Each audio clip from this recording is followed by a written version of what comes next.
Como es sobradamente conocido por todos ustedes, son ustedes especialistas mucho más que yo en este ámbito, la formación permanente se ha convertido hoy en un elemento esencial de la universidad. Es algo sustancial a la propia realidad universitaria y, sobre todo, es un eje central en la construcción del espacio europeo de educación superior en el que estamos comprometidas todas las administraciones educativas europeas y del propio espacio. Saben ustedes que la formación permanente ha sido incorporada como un pilar esencial en la estrategia universitaria puesta en marcha y diseñada desde la Secretaría General de Universidades.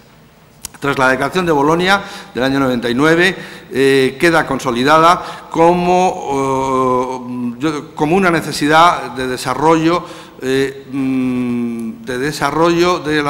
esta formación permanente desde la universidad. Corresponde a la universidad asumir un papel protagonista en este ámbito. Papel protagonista que en modo alguno ha de ir en detrimento del otro papel esencial de la universidad, de la formación inicial.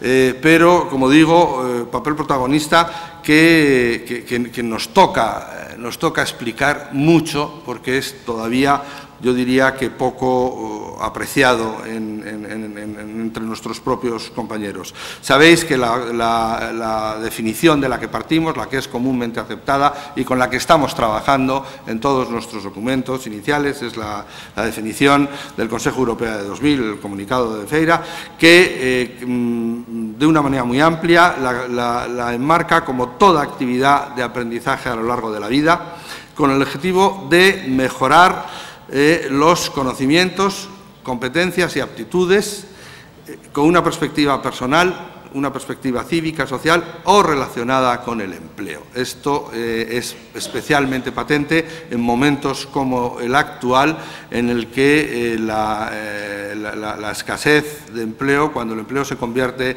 en un bien de primera necesidad, inmediatamente todos hablamos de la necesidad de la formación para combatir este mal endémico del desempleo.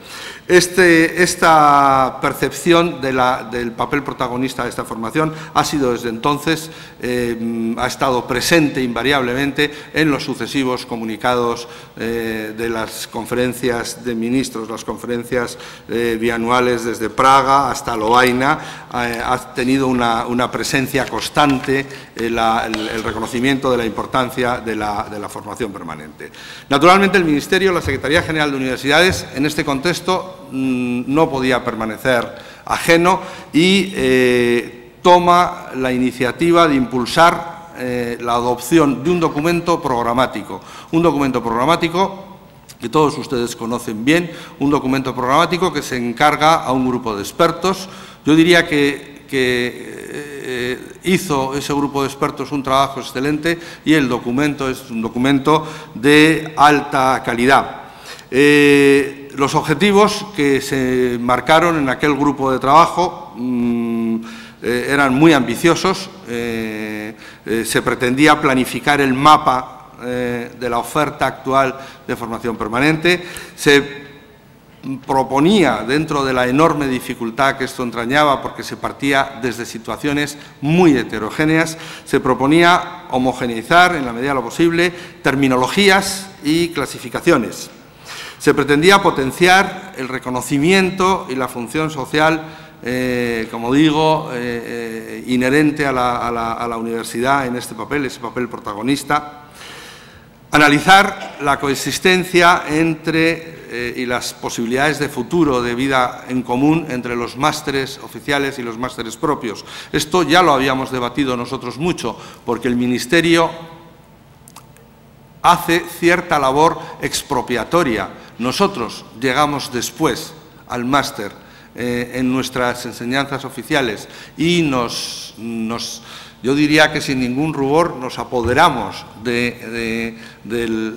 no ya del concepto, sino incluso del término. Recuerdo que lo debatimos mucho en los momentos posteriores al desarrollo de la LOMLOE. Debatimos mucho si deberíamos o no adoptar este nombre, por una cuestión de transparencia internacional y de reconocimiento internacional, decidimos que era irrenunciable. El Ministerio, el Gobierno, tenía que incorporar a los títulos oficiales la denominación de máster, pero en ese mismo momento en todos nosotros surgió un pacto para contravenir un principio básico hasta entonces en la teoría general de los títulos oficiales, que era la prohibición y persecución del uso de esas denominaciones por agentes ajenos al mundo de la enseñanza oficial. Y aquí se decidió que esto era imposible e indeseable en el ámbito de los títulos propios.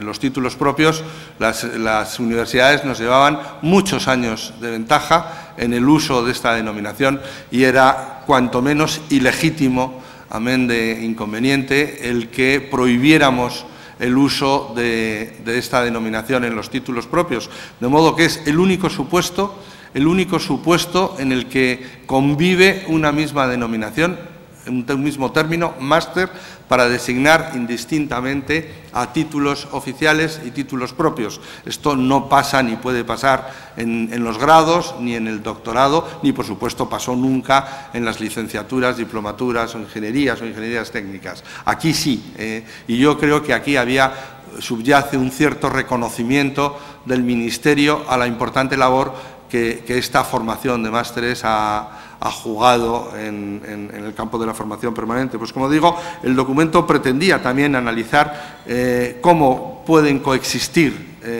estos másteres, ¿verdad? A la vez los másteres oficiales, universitarios y los másteres propios. Por cierto, aprovecho para decir, muchas veces se contrapone al máster propio el máster universitario. Esto no es del todo correcto y no lo va a ser a medida que este proceso en el que estamos avance más, porque másteres universitarios son todos. La única diferencia es que los otros son oficiales, hoy por hoy, pero máster universitario, el máster propio, es también un máster universitario, no es un máster que haga una institución ajena a la universidad. Y por último, el documento pretendía abordar otro aspecto, al que me referiré yo inmediatamente después, como es la inscripción en el registro oficial, la inscripción en el RUT.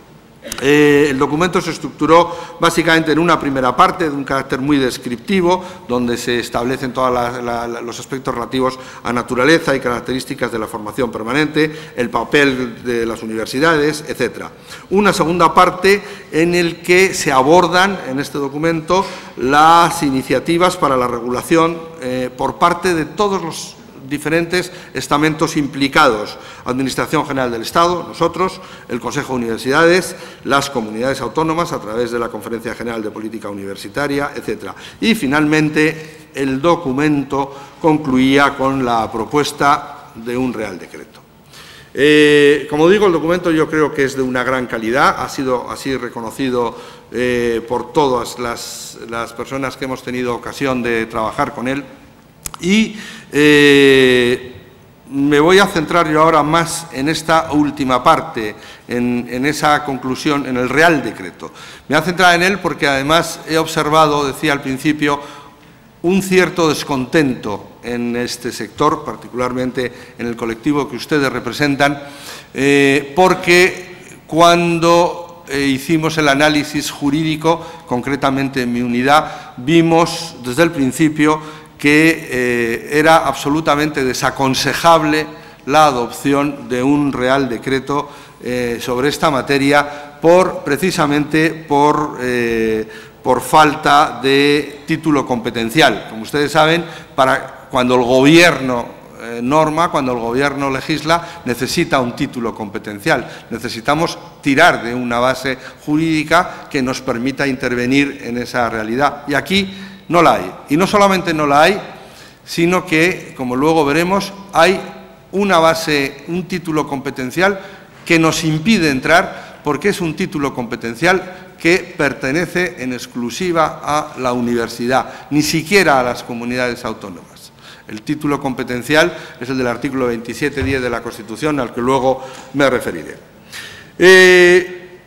Para entender bien esta cuestión, a mí me gustaría, como decía antes, hacer un breve repaso de dónde venimos y hacia dónde vamos, de los orígenes. Los orígenes en nuestra tradición normativa se basa en una nítida distinción, una profunda distinción entre el título propio y el título oficial. Una distinción tan nítida que tiene su origen, sus raíces en la propia Constitución española. La Constitución española que establece dos principios a estos efectos. Uno, en el artículo 149.1.30, que atribuye al Estado la competencia exclusiva para el diseño, el establecimiento de las condiciones de los títulos, para la obtención de los títulos oficiales. De modo que tenemos nacidos, hijos del 149.1.30, los títulos con carácter oficial y validez en todo el territorio nacional. Y nacidos de otro precepto constitucional completamente diferente, el artículo 27.10, el principio de autonomía universitaria, los títulos propios. Esto, como digo, ha constituido a lo largo de toda nuestra tradición normativa, particularmente de la posconstitucional, ha constituido una brecha profunda, una brecha que ha delimitado dos caminos sin intersección posible hasta el momento actual. Como ustedes saben, los títulos oficiales eran creados por el Gobierno. El Gobierno, mediante Real Decreto, establecía, esto es algo insólito en la realidad de los países de nuestro entorno, no veremos muchos ejemplos de esto, salvo aquellos que pertenecen a nuestra tradición, a nuestra herencia cultural. El Gobierno, mediante Real Decreto, creaba el título, Real Decreto por el que se crea el título de, supongamos, licenciado en biotecnología, y establecía sus contenidos en forma de directrices. El propio Gobierno establecía el contenido en forma de directrices y aún más lejos todavía, el Gobierno decía quién era el profesorado idóneo, establecía la competencia docente para impartir esas enseñanzas mediante la asignación, como todos ustedes recordarán, porque todavía sigue vigente, mediante la asignación de áreas de conocimiento. Esto era insólito. Yo recuerdo, yo he tenido personalmente muchísimas dificultades en Bruselas, en los grupos de intercambio de reconocimiento de títulos. He tenido muchísimas dificultades para explicar esto, porque claro, en toda Europa los gobiernos lo que hacen es gobernar y los títulos se hacían en las universidades. Los títulos se generaban donde se genera y donde se transmite el conocimiento, que es en la universidad. Pues bien, nosotros teníamos un sistema, como digo, de títulos oficiales de profundas raíces en nuestra sociedad. Esto todavía nuestra sociedad no es consciente de lo que supone la abolición de este principio, como ahora veremos. La LRU, que muchos de ustedes recordarán, supone un primer paso en la concreción de la autonomía universitaria. La LRU establece, recordarán las famosas lechugas, los títulos renovados, etcétera.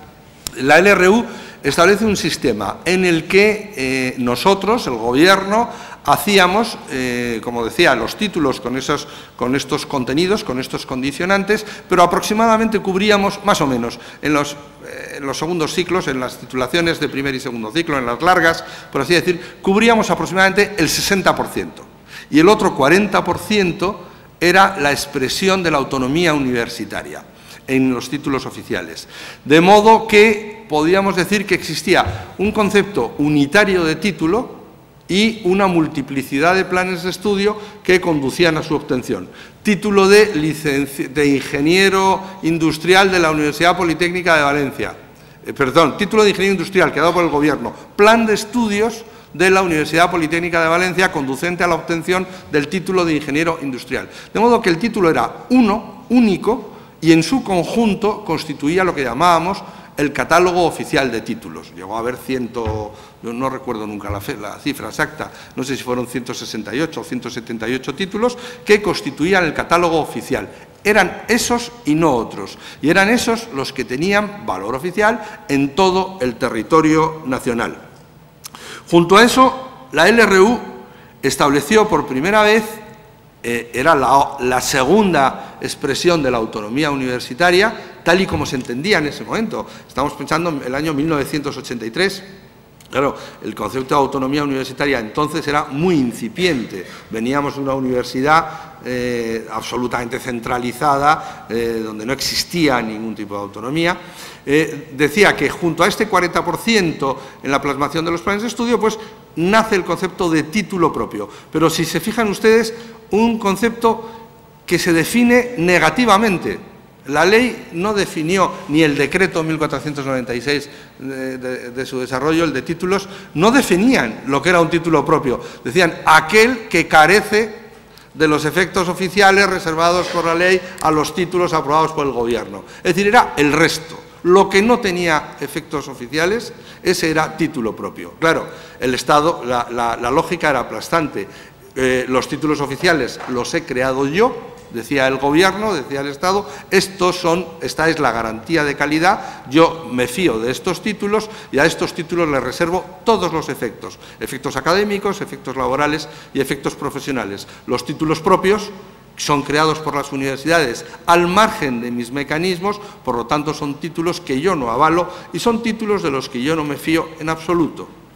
Son títulos, por lo tanto, que tendrán el valor que les conceda el mercado laboral, pero nada más, hasta el punto de que estaba expresamente prohibida la comunicación entre ellos. Solo muy excepcionalmente había un mecanismo, no vamos a entrar en ese detalle, pero muy excepcionalmente había un mecanismo de conversión, el del artículo 6, cuando un título propio, porque claro, muchas veces las universidades experimentaban con los títulos propios. Antes de lanzarse a hacer una propuesta de título oficial, las universidades experimentaban con un título propio y si iba bien se iniciaba el proceloso camino de transformarlo en título oficial, que era muy complicado. Y más excepcionalmente todavía el Gobierno, mediante Real Decreto, podía a los titulados reconocerles el título oficial, un mecanismo que se usó verdaderamente con cuentagotas en muy pocas ocasiones. De modo que como el panorama eran dos orillas de un río,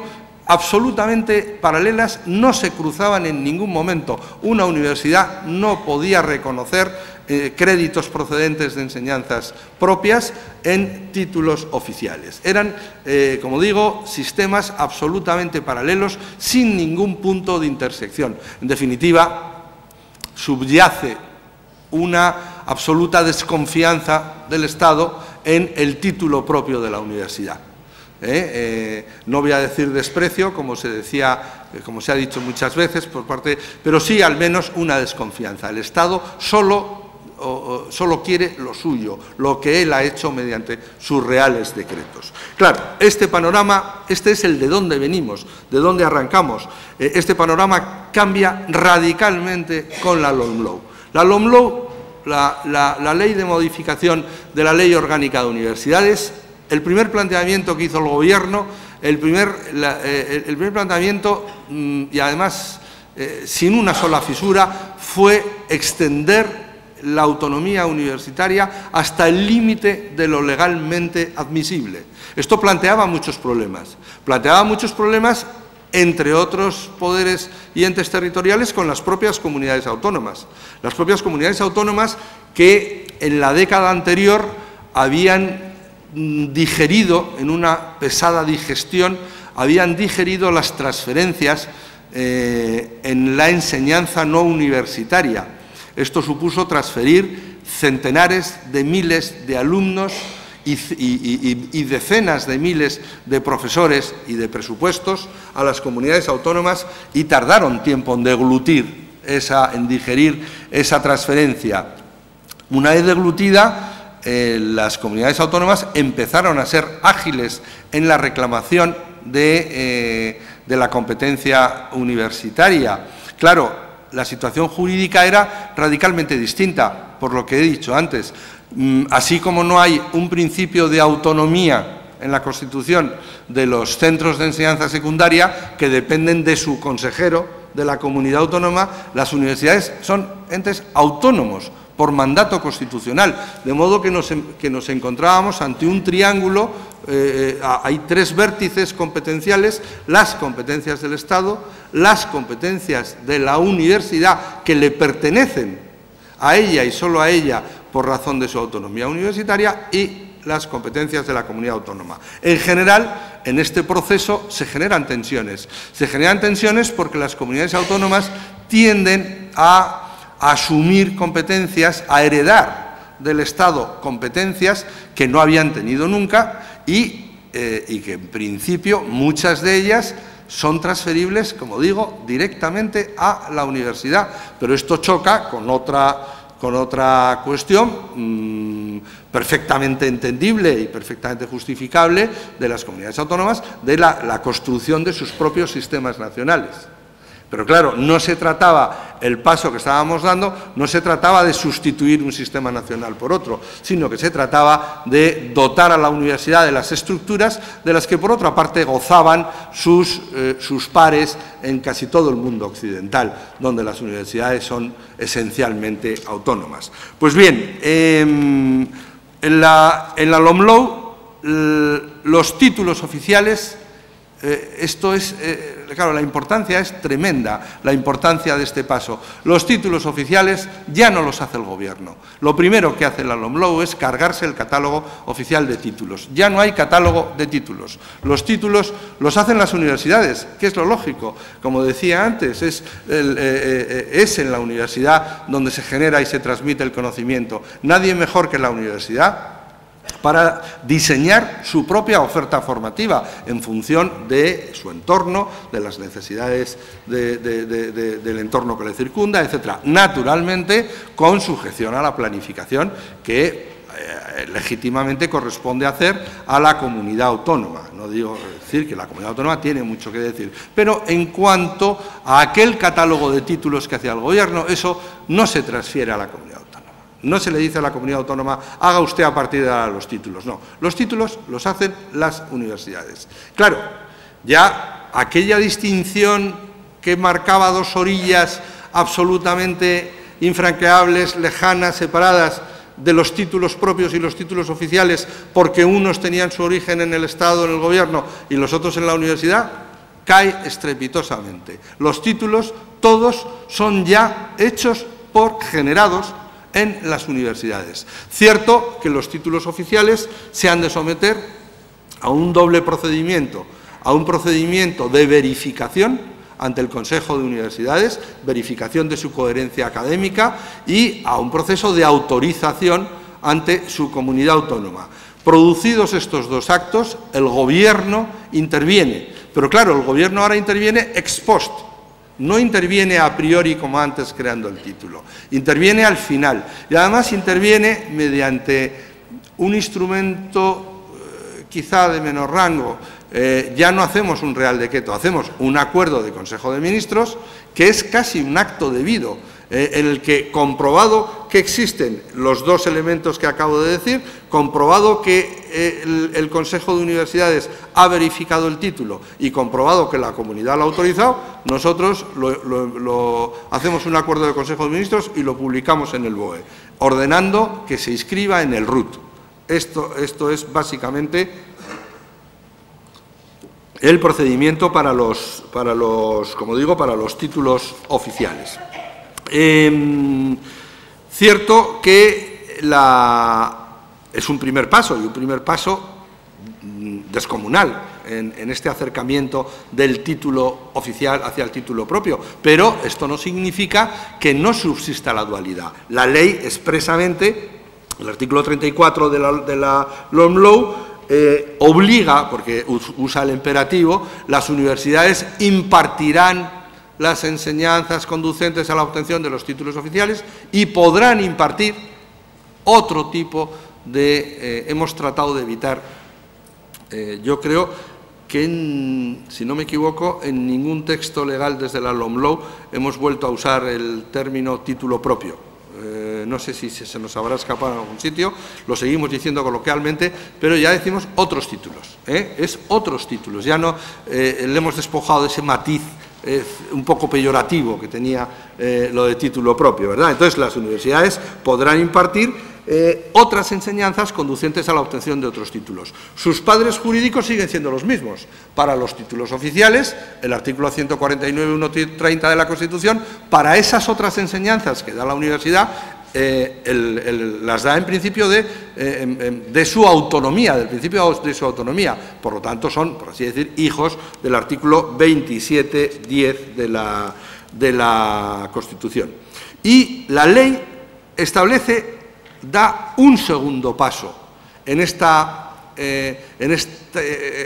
derribo de barreras al que yo aludía, porque la ley dice que los títulos oficiales se inscribirán obligatoriamente en el RUT, en el Registro de Universidades, Centros y Títulos, y dice que además, en las condiciones que se determine, esto es la ley orgánica, no da más detalles, en las condiciones en las que se determine, también serán o podrán ser objeto de inscripción los títulos, esos otros títulos, lo que veníamos llamando títulos propios. En el desarrollo normativo que hacemos de la configuración de los títulos oficiales, que se lleva a cabo mediante, es decir, el desarrollo de la LOMLOE que llevamos a cabo en el Real Decreto 1393 de ordenación de las enseñanzas, arrancamos en ese momento arrancamos con el principio de separación entre estas dos enseñanzas, de modo que el artículo 6, que es el que trata del reconocimiento de créditos entre las enseñanzas, excluye, no de manera expresa, pero sigue excluyendo el que enseñanzas conducentes a la obtención de títulos propios puedan ser objeto de reconocimiento en las oficiales. Sin embargo, como digo, esto va a una velocidad vertiginosa. Se ha producido el documento, se está trabajando, el grupo de trabajo al que antes me refería está trabajando en los temas de formación permanente y decidimos dar un tercer paso. Decidimos dar un tercer paso que me consta que a muchos de ustedes les ha parecido pobretón, les ha parecido claramente insuficiente, pero que tiene una magnitud y un peso verdaderamente sin precedentes, un peso considerable. Y es el que en la reforma que hacemos en el último mes de mayo, en el Decreto 861 del 2010, que modifica el Decreto de Ordenación de las Enseñanzas Universitarias, ponemos en cuestión este principio y decimos que las enseñanzas, que los créditos procedentes de enseñanzas de títulos propios pueden ser reconocidos libremente por las universidades con un tope, ponemos un tope, y decimos el 15%. Y, además, excepcionalmente, este reconocimiento podrá ser ilimitado, podrá abarcar a la totalidad del título con dos condiciones, siempre que ese título propio se transforme ya en un título oficial, es decir, lo que parece lógico es no admitir la dualidad de sigo manteniendo estas enseñanzas bajo el paraguas de título propio y la doy también como título oficial. No, pero cuando se produce la transformación, el reconocimiento puede ser absoluto, siempre y cuando, como digo, haya transformación y, naturalmente, siempre y cuando este título propio haya sido sometido a ese contraste externo, a la garantía de calidad que es propia de las nuevas enseñanzas. El Estado ya no las hace, el Estado ya no puede por sí mismo presumir dar su sello de calidad porque las ha hecho él mediante Real Decreto. Ya no. Por lo tanto, como el título lo hace la universidad, hay que someterlo a un contraste externo, las agencias de calidad. Entonces, cuando el título propio ha sido sometido a un examen por parte de la agencia de calidad, en estos casos el reconocimiento puede llegar a ser del 100%. Lo tendrá que explicar la universidad en su memoria de verificación, explicará y dirá cuál es su propósito. Bien, de lo dicho, de este panorama que os he dibujado, yo creo que estamos ya en condiciones de entender por qué mi subdirección general, cuando recibe el encargo del Real Decreto de títulos propios, lo rechaza, rechaza este instrumento normativo, por una razón elemental, porque mientras que nosotros sí teníamos competencia exclusiva para normar En cuanto a los títulos oficiales, podíamos establecer su duración, sus denominaciones, grado, máster, doctorado, podíamos regular la inscripción en el RUT, etcétera. Carecemos, sin embargo, de competencia. No tenemos ni un ápice de competencia para intervenir en los títulos propios. ¿Por qué? Porque son títulos que, insisto una vez más, nacen de otro artículo constitucional en el que nosotros no pintamos nada, del 2710. Por lo tanto, nosotros no podemos, bajo ningún concepto, en un Real Decreto del Gobierno, decir que los títulos propios se llamarán de esta o de esta otra manera, habrán de tener esta o esta otra duración y habrán de tener tales o cuales contenidos. De ahí que la estrategia que seguimos fue recomendar una doble actuación, fundamentalmente que ese magnífico trabajo que había hecho el grupo y que había dado lugar a ese documento sobre formación continua, se adaptara para que se pudiera transformar en un acuerdo del Consejo de Universidades. Y así se hizo. Acuerdo del Consejo de Universidades, es decir, las universidades, las 78, me parece que somos ahora, universidades españolas representadas por sus rectores, se dotan de una norma, es autonormación. Ellos mismos deciden, y es perfectamente legítimo, que con el fin de homogeneizar los criterios, facilitar la movilidad, hacer más transparentes las cualificaciones, deciden que solo se puede llamar máster a determinado tipo de formación.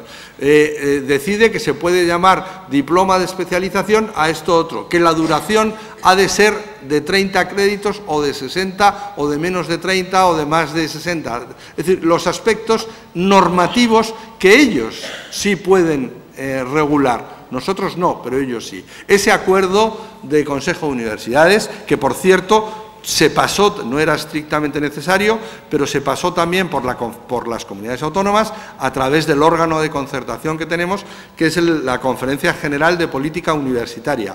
De modo que tenemos un instrumento de extraordinaria utilidad, un instrumento que ha sido unánimemente aprobado por los rectores y con el visto bueno de las comunidades autónomas.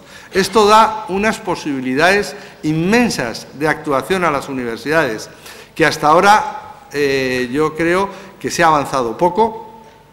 Afortunadamente se ha creado ahora, ya la semana pasada me han dicho, la subcomisión en el seno de la CASUE, que seguramente impulsará este magnífico documento que, como digo, ofrece unas posibilidades de actuación enormes, precisamente porque suple la ausencia de legitimidad normativa nuestra. Allí donde no podemos entrar, se entra por autonormación. Pues bien, este acuerdo, como saben ustedes, el 7 de julio de 2010 se adoptó formalmente por la totalidad de las universidades españolas.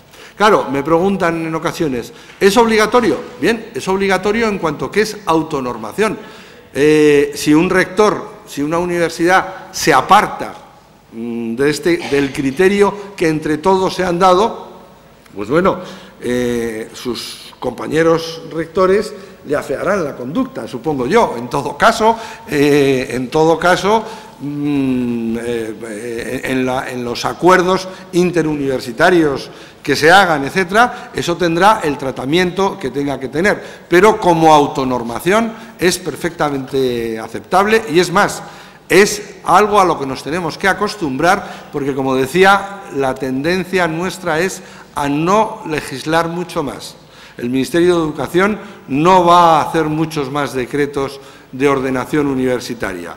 Consideramos que el marco general está hecho y a partir de ahora son las propias universidades las que tienen que normar en estas cuestiones. Ello no excluye, naturalmente, que el Ministerio de Educación no tenga nada que hacer. Tenemos una actividad normativa que hacer, una actividad normativa importante, y es la que se deriva de la regulación del RUT.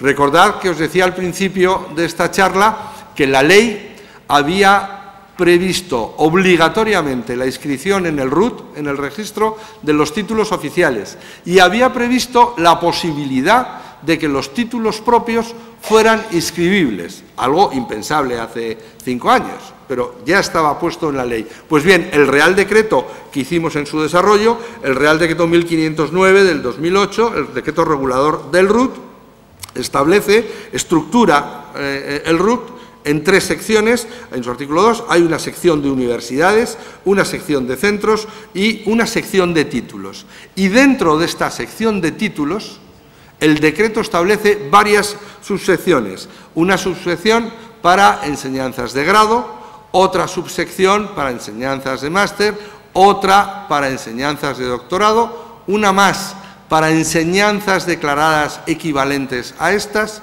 y añade el decreto, ya prevé una 5ª subsección destinada específicamente a la inscripción de los títulos correspondientes a enseñanzas no oficiales, lo que llamábamos antes títulos propios. De modo que esto ya está en el RUT, está esta subsección.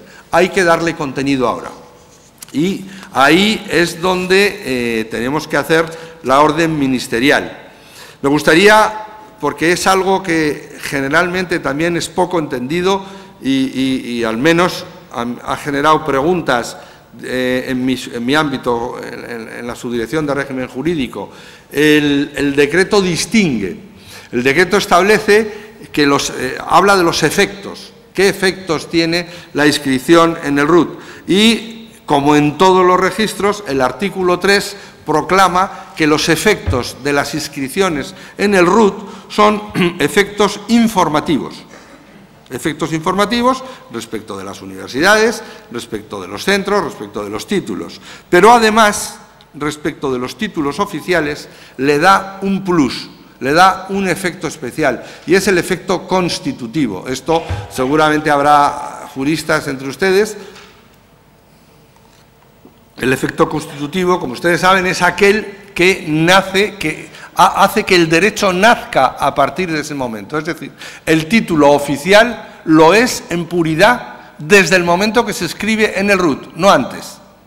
Es decir, antes de que el título no se haya inscrito en el RUT, no podemos decir en puridad que sea un título oficial. Por eso es efecto constitutivo. Claro, esto no es predicable respecto del título propio. Por lo tanto, respecto del título propio, el RUT tiene solo el efecto informativo que es el predicable con carácter general de todos los registros.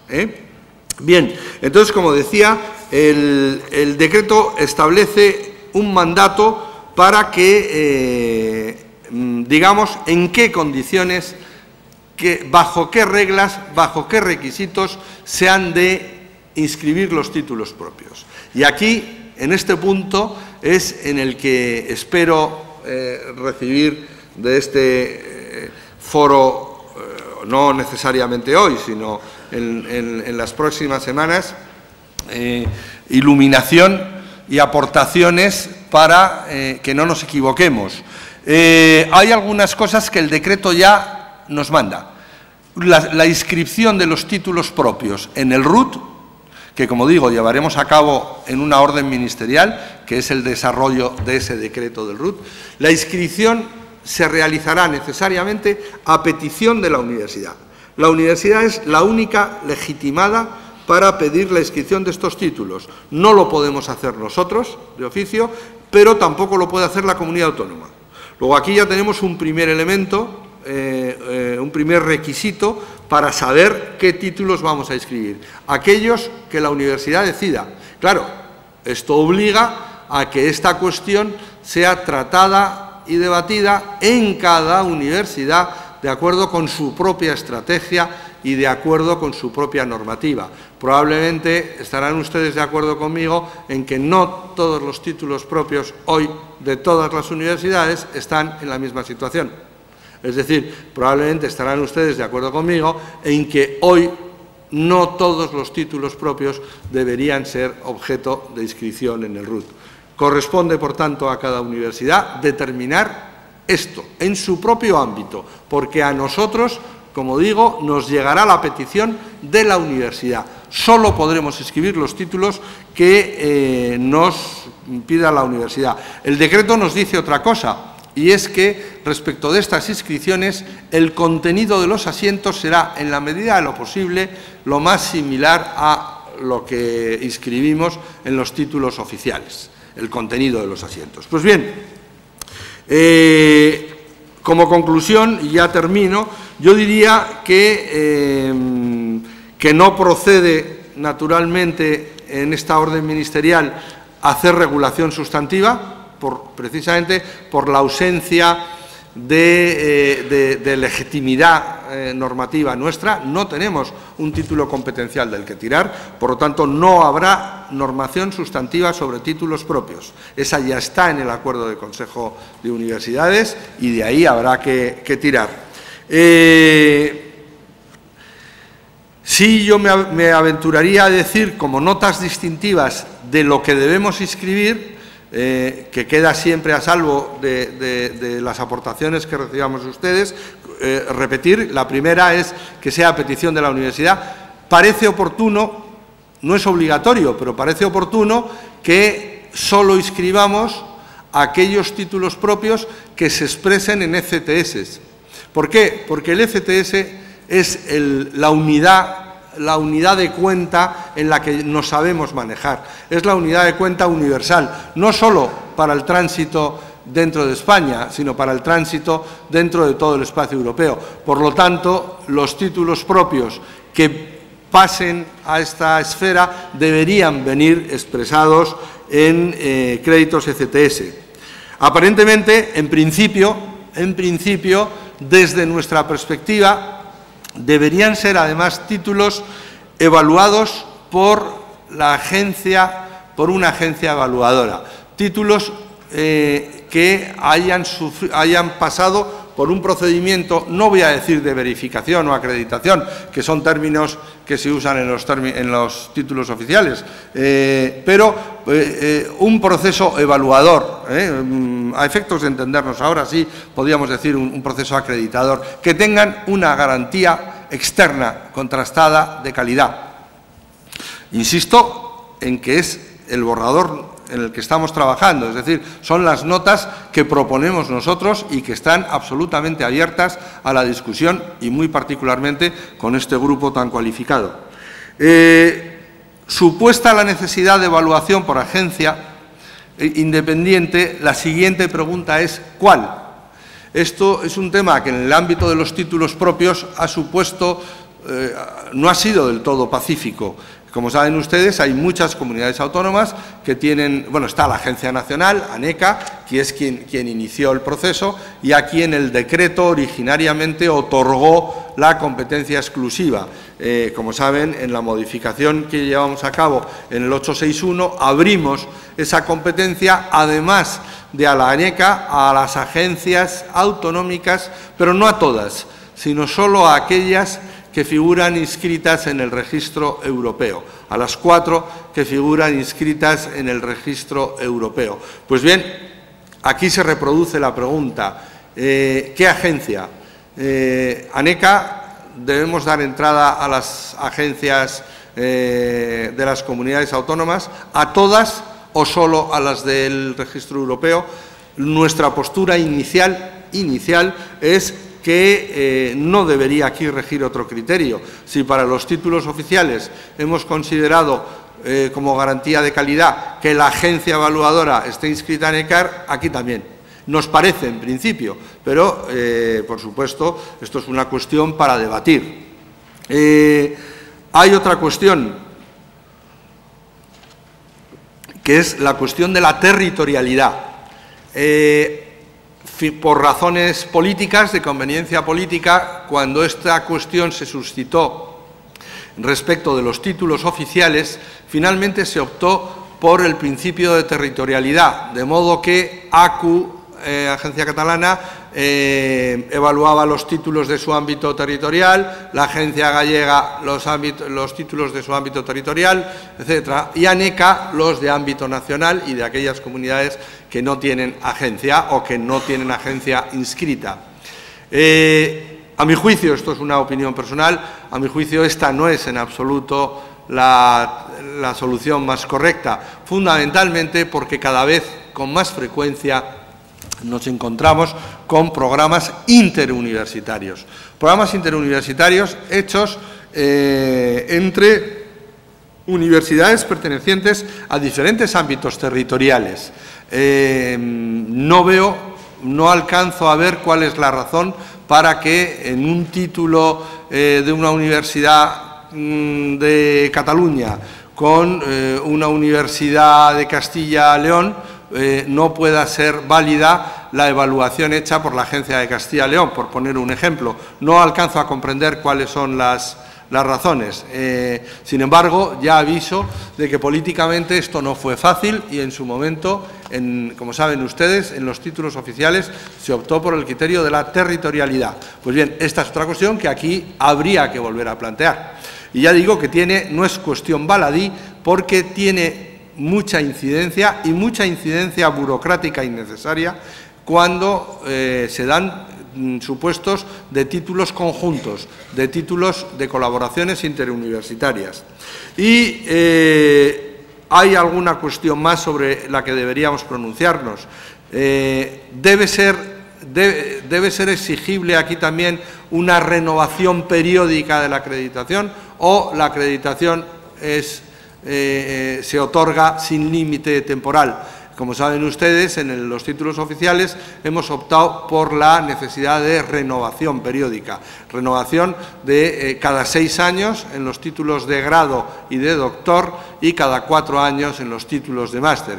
En principio nosotros partimos de la idea de que el mismo principio sería predicable aquí, el de la renovación periódica de la acreditación. Y, por último, las cajitas, lo que llamamos coloquialmente las cajitas. Sí debemos distinguir tipologías. No voy a hablar de denominaciones, porque no puede la orden que haga el Ministerio imponer que tal curso se denomine máster y tal otro, por tener menos duración, se denomine especialista o diploma o lo que sea, pero sí hacer tipologías en función de la duración o de la estructura de los cursos. Este sería otro punto a reflexionar. Pues bien, termino del todo. Como verán ustedes, yo diría que en muy poco tiempo, en apenas 3 años, hemos recorrido una parte del camino que entonces recuerdo cuando hacíamos la LOMLOE, lo evaluábamos en 10 años. Decíamos que en el 2017 esta distinción entre títulos propios y títulos de universidad terminaría cayendo en favor de títulos universitarios y títulos no universitarios, de modo que cada rector se responsabilizara por igual de los títulos que iban con su firma y con su aval, sometidos naturalmente a los mismos principios de calidad y de garantía de la calidad. Yo no sé, estoy seguro, absolutamente seguro, de cuál es la foto final. La foto final es de desaparición de esta distinción. No sé si será en el 2017 o si, como parece, será antes, porque todo esto está yendo a mucha velocidad. Pero lo que no me cabe la menor duda es de que todos, no solamente las instituciones, el Ministerio, las comunidades autónomas, sino ustedes en sus universidades tienen la gran responsabilidad de este impulso y sin duda estamos en el buen camino. Muchas gracias.